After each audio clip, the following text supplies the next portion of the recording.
सुप्रभात दोस्तों, स्वागत है आपका हमारे डेली क्लास में। जैसा कि आप सभी जानते हैं कि हमारे चैनल पे करंट अफेयर की ये श्रृंखला चलाई जा रही है और बिहार में आयोजित होने वाले सभी परीक्षाओं के लिए ये अति महत्वपूर्ण है। और हमारे इस चैनल पे जितने भी वीडियो डाले जा रहे हैं वो बिहार में आयोजित होने वाले आगामी सभी परीक्षाओं के लिए अति महत्वपूर्ण है। स्पेशली 68वें बीपीएससी को हम लोगों ने देखते हुए ये श्रृंखला शुरू की है और हमारे चैनल पे 68वें बीपीएससी से रिलेटेड और भी वीडियो डाले जाएंगे। तो आइए शुरू करते हैं इस श्रृंखला को। इस श्रृंखला का पहला क्वेश्चन है G20 2023। G20 2023 की अध्यक्षता कौन देश करेगा? तो वो देश है भारत। तो भारत जो है वो G20 जो 2023 है उसकी अध्यक्षता करेगा। तो G20 2023 की अध्यक्षता भारत करेगा। तो आते हैं G20 के बारे में। तो ये G20 है वो यूरोपीय जो विकसित देश है उसी विकसित देशों का ये समूह है। तो पहले ये G20 नहीं, पहले G7 था। तो पहले ये G7 था। फिर इसमें देशों की संख्या बढ़ती गई और फिर ये बढ़ते बढ़ते आज इसमें कुल देशों की संख्या 19 है। कुल देश कितने हैं? कुल देश इसमें 19 देश है। और जो ये G20 है पूरे विश्व का 85% जीडीपी होल्ड करता है। कितना परसेंट? 85%। 85% जो ये है जीडीपी होल्ड करता है। कुल 85% जीडीपी होल्ड करता है G20। और जो ये G20 है पूरे विश्व जो है ना जिसमें इसमें 19 देश है उस 19 देश का 75% व्यापार का प्रतिनिधित्व करता है। कितना परसेंट? 75%। 75% व्यापार का प्रतिनिधित्व करता है। व्यापार का प्रतिनिधित्व करता है। प्रतिनिधित्व करता है। तो ये पूरे 75% व्यापार का प्रतिनिधित्व करता है। 85% जीडीपी इसमें समाहित है और कुल 19 देश है। और जो ये स्टार्टिंग हुआ था तो ये G7 से स्टार्टिंग हुआ था। बढ़ते बढ़ते इसमें देशों की संख्या 19 हो गई और इसमें एक संगठन भी शामिल है, इसीलिए इसका नाम जो हो गया वो G20 हो गया। और जो ये G20 है इसकी जो अध्यक्षता है 2023 की वो भारत के लिए बहुत गौरव की बात है कि भारत G20 की जो है अध्यक्षता करने वाला है। तो ये भारत जो है अध्यक्षता करेगा। आपको बता दें कि ये जो भारत है तो अभी इसका जो 2022 है ना 2022 में जो इसका अध्यक्षता जो कर रहा है वो देश है इंडोनेशिया जो है ना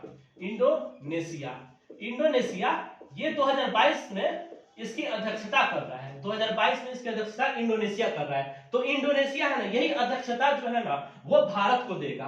तो जो 2023 का जो अध्यक्षता है वो भारत करेगा। तो आते हैं ये भारत के द्वारा इसमें जो G20 है उसको कुछ लोगो प्रदान किया गया है और लोगों के बाद इसको कुछ थीम दिया गया है। तो हम यहाँ रब कर देते हैं थोड़ा सा, फिर उसके बाद हम इसके लोगो और थीम की बात करते हैं। तो यहाँ 19 देश लिखा था और ये 85% जीडीपी था और 75% व्यापार का प्रतिनिधित्व करता था। तो हम इसको रब करके यहाँ पे थीम और उसके लोगों के बारे में बता देते हैं। जो आपके एग्जाम होगा ना उसमें हमेशा थीम के बारे में पूछ दिया जाता है। तो थीम को लेके ये थोड़ा इंपॉर्टेंट क्वेश्चन है। तो आते हैं भारत के द्वारा जो थीम दी गई है उस थीम के बारे में। जो इसका थीम है वो थीम है, दो थीम है। एक है एक अर्थ एक परिवार एक भविष्य। One earth one family one future. एक अर्थ मतलब एक धरती एक परिवार एक धरती एक परिवार और एक भविष्य। एक धरती एक परिवार एक भविष्य। तो एक धरती एक परिवार एक भविष्य ये इस थीम जो इसका जो थीम है ना ये पहला थीम है। तो ये थीम है और एक और थीम जो है वो हमारे संस्कृति से दी गई है, उसका नाम है वसुदेव कुटुंबकम।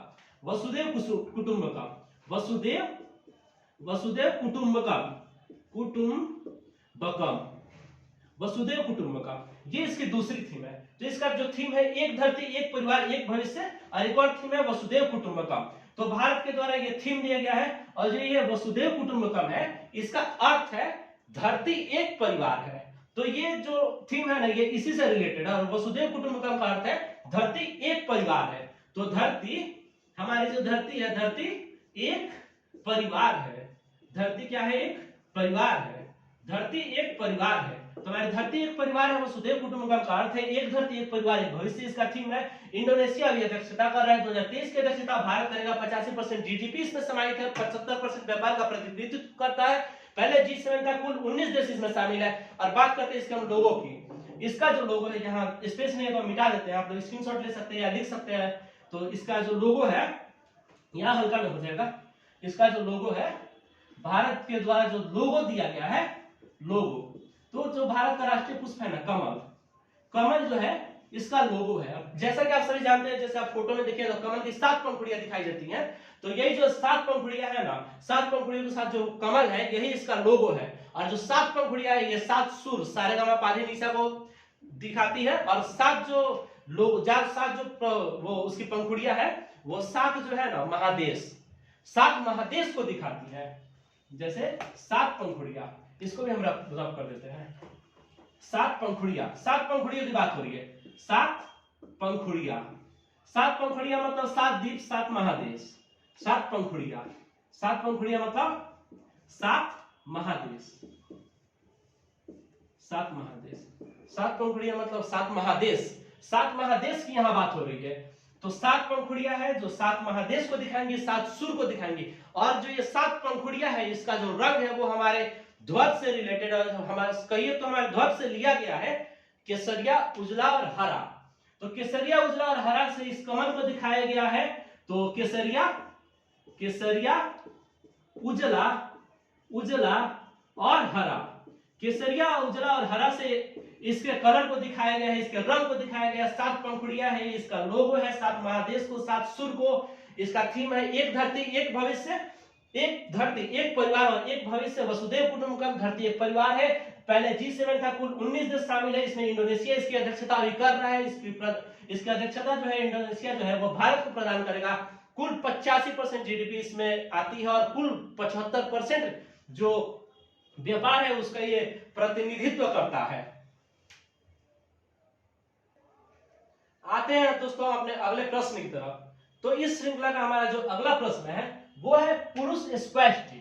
तो पुरुष स्क्वैश टीम जो है, पुरुष स्क्वैश टीम ने एशियाई स्क्वैश टीम चैंपियनशिप में, एशियाई स्क्वैश टीम चैंपियनशिप में कौन सा पदक जीता है? तो बात हो रही है यहाँ भारतीय टीम की, भारतीय पुरुष स्क्वैश टीम। भारतीय पुरुष स्क्वैश टीम ने एशियाई स्क्वैश टीम चैंपियनशिप में कौन सा पदक जीता है? तो वो पदक है स्वर्ण पदक। आपको बता दें भारत के लिए बहुत गौरव की बात है और भारतीय टीम का ये सर्वश्रेष्ठ प्रदर्शन है स्क्वैश में। और पुरुष स्क्वैश टीम ने एशियाई स्क्वैश चैंपियनशिप में स्वर्ण पदक जीता है। तो जैसा कि हम उनको बता दें कि जो एशियाई स्क्वैश टीम चैंपियनशिप है ये दक्षिण कोरिया में हुई है। कहां हुई है ये? दक्षिण कोरिया में। दक्षिण कोरिया में हुई है। दक्षिण कोरिया में हुई है। ये दक्षिण कोरिया में हुई है। और जो ये स्वर्ण पदक भारत ने जीता है वो कुवैत को हरा के जीता है। वो कुवैत को हरा के जीता है। दक्षिण कोरिया में हुई है और कुवैत को हरा के जीता है। तो भारत वर्सेस जो हुआ है ये कुवैत में हुआ है। भारत वर्सेस कुवैत में। यह दक्षिण कोरिया थोड़ा गलत हो गया हमसे, इसलिए होगा दक्षिण कोरिया। दक्षिण कोरिया, तो दक्षिण कोरिया में यह संपन्न हुआ है और भारत वर्सेस कुवैत में हुआ है जिसमें भारतीय टीम जीती है, कुवैत टीम हारी है। तो भारतीय टीम को स्वर्ण पदक मिला है। और जो ये भारतीय टीम है वो 2-0 से जीती है। 2-0 से जीती है। और जो ये कुवैत है, कुवैत की जो राजधानी है वो है कुवैत सिटी। कुवैत की राजधानी है कुवैत सिटी। कुवैत की जो राजधानी है वो है कुवैत सिटी। तो पुरुष स्क्वैश टीम, भारतीय पुरुष स्क्वैश टीम ने एशियाई स्क्वैश चैंपियनशिप में स्वर्ण पदक जीता है। और जो ये एशियाई स्क्वैश टीम चैंपियनशिप है वो दक्षिण कोरिया में हुआ है। भारत और कुवैत के बीच में हुआ है। भारत ने 2-0 से कुवैत को हराया है। और जो ये कुवैत है इसकी जो राजधानी है, ये कुवैत की जो राजधानी है ये कुवैत सिटी है। आते हैं मित्रों हम अपने अगले सवाल की तरफ। हमारा अगला सवाल है नशा मुक्ति बिहार जागरूकता मैराथन का आयोजन किस जिले में हुआ? बात हो रही है नशा मुक्ति बिहार बनाने की और इसके लिए जो जागरूकता के लिए जो मैराथन है वो उसका आयोजन किस जिले में हुआ है? तो वो जिला है पटना जिला। आपको बता दें बिहार में शराब पूर्ण रूप से प्रतिबंधित है और ये प्रतिबंध हमारे माननीय मुख्यमंत्री नीतीश कुमार के द्वारा लगाया गया है, जो अप्रैल 2016 से लगाया गया है। कब से लगाया गया है? अप्रैल 2016 से शराब बिहार में पूर्ण रूप से प्रतिबंधित है और बिहार जैसे पिछड़े प्रदेश के लिए ये आगे की पंक्ति में लाने के लिए सराहनीय कदम उठाया गया है। जैसा कि आप सभी अपने समाज और अगल बगल के मोहल्ले और सोसाइटी में देखते ही होंगे, जिस परिवार में कोई व्यक्ति शराब का सेवन करता है वो परिवार बहुत पिछड़ा है और उतना आगे नहीं बढ़ पा रहा है। तो बिहार जो हमारा पिछड़ा प्रदेश है, इसको आगे लाने के लिए मुख्यमंत्री ने ये पहल चालू की जो अप्रैल 2016 में स्टार्ट किया गया है और इसके जागरूकता के लिए हर साल मैराथन का आयोजन होता है। मैराथन हम लोग लंबी दौड़ को बोलते हैं, तो मैराथन दौड़ का आयोजन होता है जो पटना जिला में इसका आयोजन इस साल भी हुआ है हर वर्ष की भांति। तो आप जानते हैं कि जो मुख्यमंत्री नीतीश कुमार है ना, इनके जो वोट बैंक में है ना, इनके वोट बैंक में महिलाओं की जो संख्या है ना वो बहुत ज्यादा है और जो उसका एक विशेष बोले ना प्रभाव ये शराबबंदी के कारण ही है। तो नशा मुक्त बिहार बनाना चाहते हैं हमारे नीतीश कुमार। और गांधी जी भी थे, वो भी नशा के बहुत बड़े क्या थे, प्रतिरोधी थे और जो वो नशा के खिलाफ थे और समझिए ये गांधी मॉडल है। तब बात करते हैं हम पटना की। पटना जो है वो गंगा नदी के तट पे बसा है और पटना की जो स्थापना है ना बोलते हैं उदयन ने की थी। उदयन ने पटना को बसाया था गंगा और सोन के संगम पे। कहा? गंगा और सोन के संगम पे। गंगा और सोन के संगम पे पाटलिपुत्रा को उदयन ने बसाया था। उसके बाद पाटलिपुत्रा को अपनी राजधानी बनाई और गंगा नदी की कुल लंबाई जो है वो पटना में 99 किलोमीटर है। कितने किलोमीटर है? 99 किलोमीटर। बात करें हम बिहार की। बिहार में जो है वो गंगा नदी की लंबाई है 445 किलोमीटर। 445 किलोमीटर। और शराब जो प्रतिबंध है वो भारत में सिर्फ हमारे ही प्रदेश में प्रतिबंध नहीं है, अन्य भी प्रदेश है जिसमें गुजरात, मिजोरम और नागालैंड जैसे राज्यों का नाम आता है। और बात करते हैं हम पटना की, तो 99 किलोमीटर गंगा नदी है। बिहार में जो है वो 445 किलोमीटर इनकी लंबाई है और बक्सर के चौसा से, कहां से? बक्सर के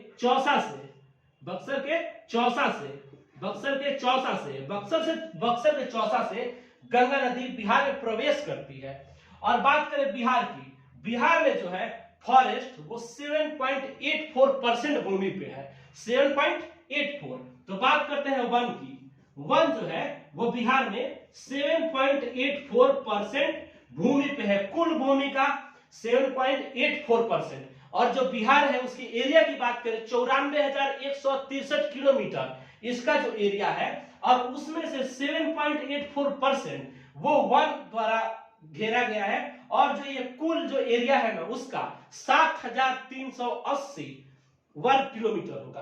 कितना होगा?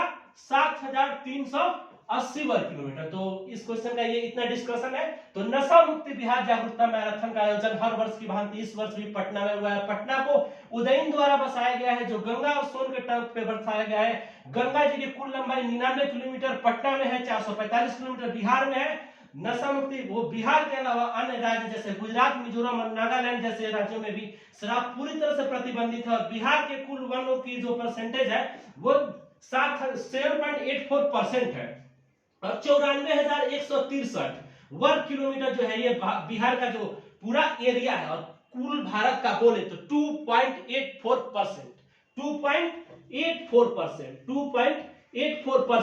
ये कुल भारत का है। और जो वन जो है ये 7,380 वर्ग किलोमीटर में। और पटना में हाल ही के दिनों में पहला मल्टी मॉडल लॉजिस्टिक पार्क हम यहां लिख देते हैं।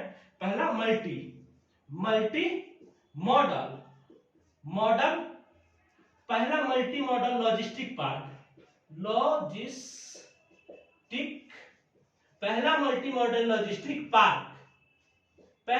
मॉडल लॉजिस्टिक पार्क का निर्माण पटना जिले के एक गांव है जिसका नाम है जैतिया गांव में पहला मल्टी मॉडल लॉजिस्टिक पार्क का निर्माण हो रहा है। तो गांव है वो है जैतिया। ये आगामी बीपीएससी या बिहार में जितने भी परीक्षा आयोजित होंगे बिहार स्पेशल के लिए इंपॉर्टेंट क्वेश्चन है जैतिया। बात करते हैं जैतिया की। जैतिया जो है पटना जिला का एक गांव है। पहला मल्टी मॉडल लॉजिस्टिक पार्क का निर्माण पटना में हो रहा है और 99 किलोमीटर है, उदय ने बसाया था, गंगा और सोन के तट पर बसाया था। और अप्रैल 2016 में जो शराब है वो पूर्ण रूप से प्रतिबंधित कर दिया गया था हमारे बिहार राज्य के लिए। आते हैं दोस्तों हम अपने अगले सवाल की तरफ। हमारा अगला सवाल है फ्लोरेंस नाइटिंगेल अवार्ड 2021। बात हो रही है फ्लोरेंस नाइटिंगेल अवार्ड 2021 की। बिहार की कितनी महिलाओं को नवाजा गया? तो यहाँ बात हो रही है फ्लोरेंस नाइटिंगेल अवार्ड 2021 की। तो ये जो अवार्ड है ये सेवा के क्षेत्र में दिया जाता है, जो महिला नर्सिंग स्टाफ है उनको दिया जाता है। तो बिहार की इसमें 2 महिलाएं शामिल है। तो 2 महिलाओं को बिहार की जो है इसमें फ्लोरेंस नाइटिंगेल अवार्ड दिया गया है, जिसमें पहली दरभंगा की सबरून खातून, दरभंगा की सबरून खातून। तो बात हो रही है पहली महिला की, तो वो है दरभंगा, दरभंगा की सबरून खातून, सबरून खातून, सबरून खातून, दरभंगा की सबरून खातून। तो पहला अवार्ड इनको दिया गया दरभंगा की सबरून खातून, और दूसरी है अररिया की नाजनी प्रवीण, अररिया की नाजनी प्रवीण, अररिया, अररिया की नाजनी प्रवीण, नाजनी प्रवीण, अररिया की नाजनी प्रवीण। तो अररिया की नाजनी प्रवीण ये दूसरी महिला है। तो ये जो फ्लोरेंस नाइटिंगेल अवार्ड है ये सेवा के क्षेत्र में दिया जाता है। किस क्षेत्र में दिया जाता है? सेवा के क्षेत्र में, नर्सिंग स्टाफ को। तो नर्स को दिया जाता है, नर्सिंग स्टाफ को दिया जाता है सेवा के क्षेत्र में, सेवा क्षेत्र में, सेवा क्षेत्र में दिया जाता है नर्सिंग। और बता दें आपको कि ये संपूर्ण भारत है, जो हमारे भारत है इतना बड़ा है, इसमें कुल 50 नर्सों को ये प्रदान किया गया है और हमारे राष्ट्रपति द्रौपदी मुर्मू के द्वारा इनको सम्मानित किया गया है। तो कुल जो अवार्ड है वो 50 है, कुल जो अवार्ड है वो 50 है। 50 में से 2 बिहार की महिलाओं को दिया गया है, जिसमें पहली दरभंगा की सबरून खातून है और जो दूसरी है वो अररिया की नाजनी प्रवीण है। और इनको जो ये अवार्ड दिया गया है वो कोविड-19 में सेवा करना है, इतने खतरे में भी ये अपने घरों से निकलकर अस्पताल में जाके जो मरीजों की सेवा कर रही थी, उसी के लिए इनको ये अवार्ड दिया गया है। और आपको बता दें कि ये जो अवार्ड है 1973 में शुरू हुआ था। तो ये अवार्ड कब शुरू हुआ था? फ्लोरेंस नाइटिंगेल अवार्ड ये 1973 में शुरू हुआ था, 1973 में शुरू हुआ था। जो फ्लोरेंस नाइटिंगेल अवार्ड है, फ्लोरेंस नाइटिंगेल अवार्ड है ये 1973 में शुरू हुआ था। फ्लोरेंस नाइटिंगेल अवार्ड 1973 में शुरू हुआ था। आपको बता दें 1973 में एक और चीज हमारे भारत में जो लॉन्च हुई थी वो थी प्रोजेक्ट टाइगर। प्रोजेक्ट टाइगर 1973 में आया था। तो है project tiger, project tiger, project tiger, project tiger है, ये भी 1973 में ही आया था हमारे देश में। प्रोजेक्ट टाइगर आपको बता दें प्रोजेक्ट टाइगर 1973 में आया और इसी के अंतर्गत बिहार में इसके जस्ट 5 साल बाद बिहार का एकमात्र टाइगर रिजर्व, मतलब 1978 में वाल्मीकि टाइगर रिजर्व, जो पश्चिमी चंपारण में स्थित है, बिहार का सबसे बड़ा जिला है।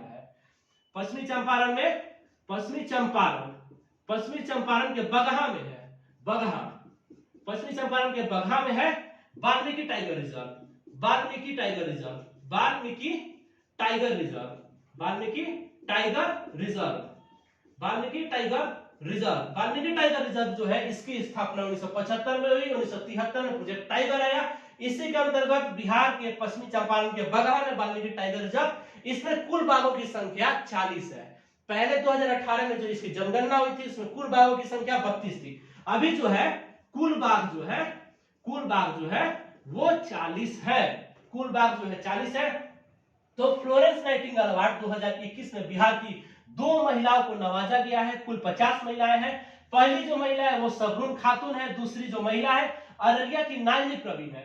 तो अब हम इसमें क्वेश्चन के बारे में बात करते हैं, तो अररिया के बारे में हम आपको और बताते हैं। तो अररिया में जो है वो जो अररिया के औराई हिंगना में पहला मंकी पार्क की स्थापना हो रही है, पहले मंकी पार्क की। तो अररिया में जो है पहले ओराई हिंगना में, ओराई हिंगना, ओराई हिंगना में मंकी पार्क, मंकी पार्क की स्थापना हो रही है ओराई हिंगना में। अररिया के बारे में हम आपको एक और बात बता दें कि पहला बायोडाइवर्सिटी पार्क, पहला जो बायोडाइवर्सिटी पार्क है वो भी अररिया में स्थित होने वाला। और बिहार में एकमात्र जो चिड़ियाघर है वो संजय गांधी राष्ट्रीय उद्यान, जो बिहार की राजधानी पटना में स्थित है, और जो दूसरा चिड़ियाघर है उसको बनाने का जो प्रस्ताव है वो अररिया में ही मतलब प्रस्तावित है। तो बिहार का दूसरा सेकंड जू चिड़ियाघर जो है वो अररिया में ही बनाने की बात हुई है। बात करते हैं दरभंगा की, तो दरभंगा के बारे में आपको बताते हैं कि जो जीआई टैग मिला है मिथिला मखाना को। तो जो मिथिला मखाना है वो दरभंगा से ही संबंधित है, दरभंगा से मिथिला मखाना।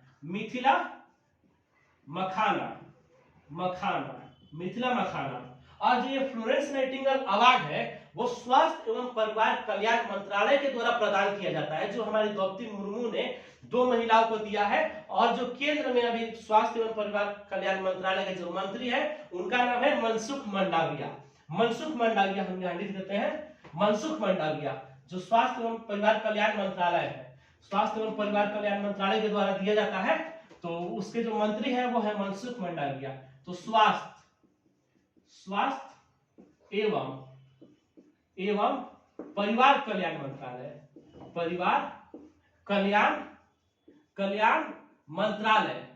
स्वास्थ्य एवं परिवार कल्याण मंत्रालय के द्वारा ये फ्लोरेंस नाइटिंगेल अवार्ड दिया जाता है, स्वास्थ्य एवं परिवार कल्याण मंत्रालय के द्वारा। जो इसके जो मंत्री है केंद्र के वो है मनसुख मंडाविया।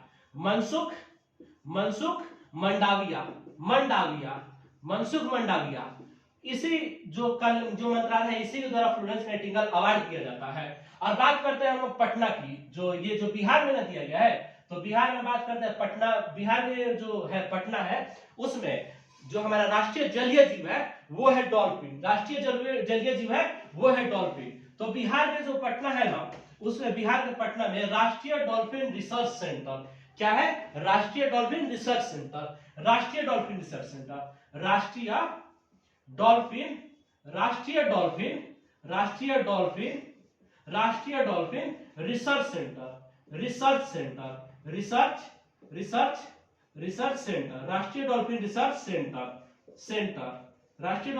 सेंटर है वो बिहार के पटना में ही स्थित है। और बात करें दूसरे जो डॉल्फिन रिसर्च सेंटर है वो विक्रमशिला डॉल्फिन रिसर्च सेंटर जो भागलपुर में स्थित है। विक्रमशिला डॉल्फिन रिसर्च सेंटर वो भागलपुर में स्थित है। आते हैं मित्रों हम अपने अगले सवाल की तरफ। हमारा अगला सवाल है वित्त वर्ष 2022-23 में पीएम आवास योजना के क्रियान्वयन के लिए बिहार सरकार द्वारा बिहार सरकार ने कितने करोड़ रुपए जारी किए? तो बिहार सरकार के द्वारा जो ये पीएम आवास योजना है उसके क्रियान्वयन के लिए कुछ राशि जारी की गई। वो राशि है 776 करोड़ 33 लाख रुपए। 776 करोड़ 33 लाख रुपए जो पीएम आवास योजना है, जो ये पीएम आवास योजना है उसके क्रियान्वयन के लिए ये 776 करोड़ 33 लाख रुपए राशि जारी की गई है। और जो पीएम आवास योजना है इसके तहत शहर में रहने वाले सभी जो आए हैं गांव से या जिनके पास आवास नहीं है उसकी पूर्ति के लिए ये योजना चलाई गई थी। और जो इसकी शुरुआत है वो 25 जून 2015 से हुई थी। कब से हुई थी? 25 जून 2015 से इसकी शुरुआत हुई थी और 2022 तक इसका लक्ष्य रखा गया था। लेकिन अभी इसका जो लक्ष्य है वो बढ़ा के 2022 से 2024 कर दिया गया है। तो पहले 2022 तक था, लेकिन अब 2022 से 2024 तक कर दिया गया है। और सभी को आवास प्रदान करने के लिए इस योजना को लाया गया है।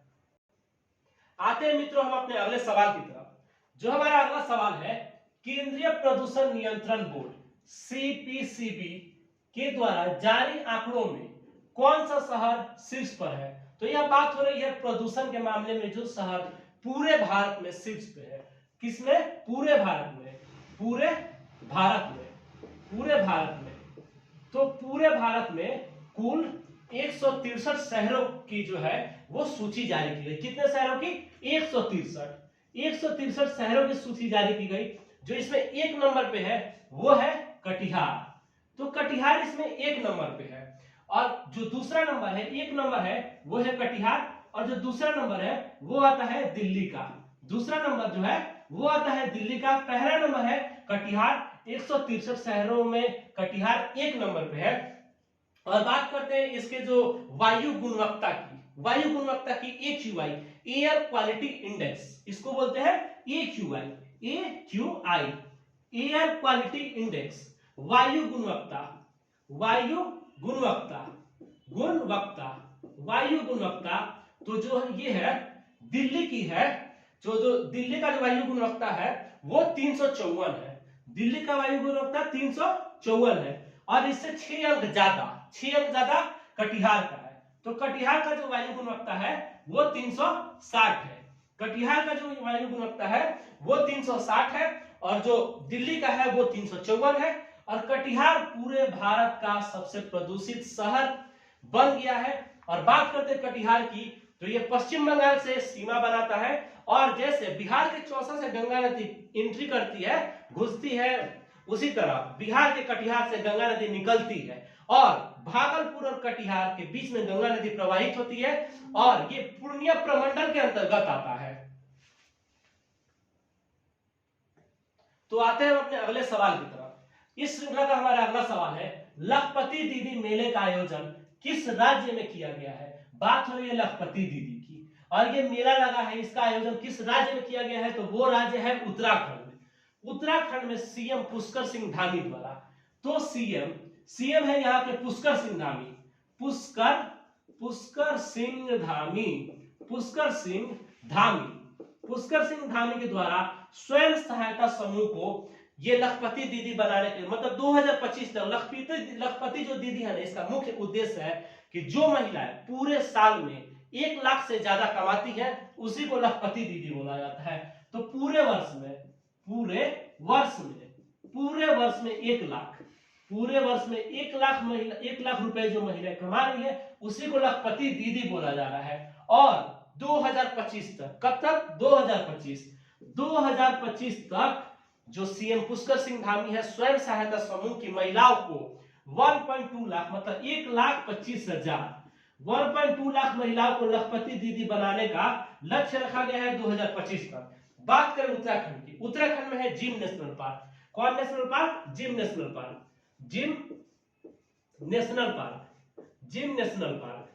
जिम नेशनल पार्क वो है उत्तराखंड में। और राजाजी नेशनल पार्क वो है उत्तराखंड में। राजाजी नेशनल पार्क वो भी है उत्तराखंड में स्थित है। और बात करें पुराणों में उत्तराखंड को देवभूमि के नाम से जाना जाता है, और उत्तराखंड को फूलों की घाटी भी बोलते हैं। देवभूमि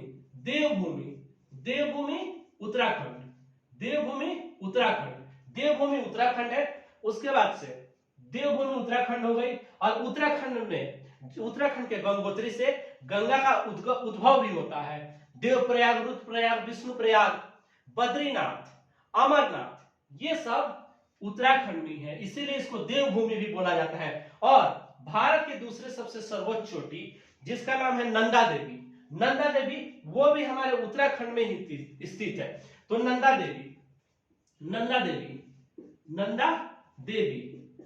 देवी जो भारत की दूसरी सर्वोच्च चोटी है। कितनी सर्वोच्च चोटी है? दूसरी। तो ये है, इसकी जो ऊंचाई है वो 7,817 मीटर है, जो दूसरी सबसे सर्वोच्च चोटी हो गई ये। और उसके बाद जो पहली है भारत की सबसे सर्वोच्च चोटी, उसका नाम है कंचनजंगा। क्या है?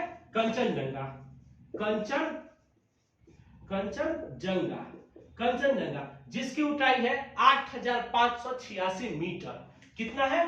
8,586 मीटर। कंचनजंगा की ऊंचाई 8,586 मीटर है। और यह भारत की पहले सर्वोच्च चोटी है जो सिक्किम में है। कहां है? सिक्किम, जो सिक्किम में है। और लखपति दीदी उत्तराखंड हो गया, सीएम पुष्कर सिंह धामी हो गया, पूरे वर्ष में 1 लाख रुपए कमाना है। 2025 तक 1.25 लाख जो लखपति दीदी है उनको बनाने का लक्ष्य रखा गया है। उत्तराखंड में जिम नेशनल पार्क है, राजाजी नेशनल पार्क है, इसको देवभूमि बोलते हैं पुराणों के अनुसार। नंदा देवी जो भारत की दूसरी सबसे सर्वोच्च चोटी है, ये उत्तराखंड में स्थित है, जिसकी ऊंचाई है 7,817 मीटर। और सिक्किम में स्थित है भारत की सर्वोच्च चोटी, जिसका नाम है कंचनजंगा, जिसकी ऊंचाई है 8,586 मीटर। आते हैं दोस्तों अपने अगले सवाल की तरफ। हमारा अगला सवाल है, किस टीम ने पहली बार सैयद मुश्ताक अली ट्रॉफी, सैयद मुश्ताक अली ट्रॉफी जीती है, तो वो टीम है मुंबई सैयद मुश्ताक अली ट्रॉफी, जो क्रिकेट से संबंधित है और भारत की घरेलू टी20 श्रृंखला है, घरेलू टी20 श्रृंखला है, घरेलू टी20 श्रृंखला है, घरेलू टी20 श्रृंखला है, जो मुंबई ने पहली बार जीती है। और ये जो मुंबई टीम जीती है, इसके कप्तान अंजिक्य रहाणे थे। कप्तान कौन था? अंजिक्य रहाणे इसके कप्तान थे। अंजिक्य रहाणे इसके कप्तान थे। मुंबई टीम जीती है सैयद मुश्ताक अली ट्रॉफी और हिमाचल प्रदेश को हराकर, किसको हराकर? हिमाचल प्रदेश को हराकर सैयद मुश्ताक अली ट्रॉफी पे कब्जा किया है मुंबई की टीम ने। इसके जो कप्तान है वो अंजिक्य रहाणे है और बीसीसीआई के द्वारा ये आयोजित की जाती है ट्रॉफी। और आपको बता दें सैयद मुश्ताक अली जो ट्रॉफी है वो 2008-9 से, कब से? 2008 से 2009 में शुरू की गई थी ये ट्रॉफी और सैयद मुश्ताक अली ट्रॉफी का ये 13वां सीजन था। कितना सीजन था? कौन सीजन था? 13वां सीजन था। और आपको बता दें 12वां सीजन में तमिलनाडु जीता है बड़ौदा को हराकर। 12वां जो सीजन है वो जीता है, वो तमिलनाडु जीता है। 12वां सीजन तमिलनाडु जीता है बड़ौदा को हराकर। 12वां सीजन तमिलनाडु जीता है। 12वां सीजन कौन जीता? तमिलनाडु जीता। 13वां सीजन मुंबई जीता है, सैयद मुश्ताक अली ट्रॉफी का अंजिक्य रहाणे से कप्तान है। हिमाचल प्रदेश को हराकर 2008-9 में ये शुरू की गई थी और ये घरेलू टी20 श्रृंखला है।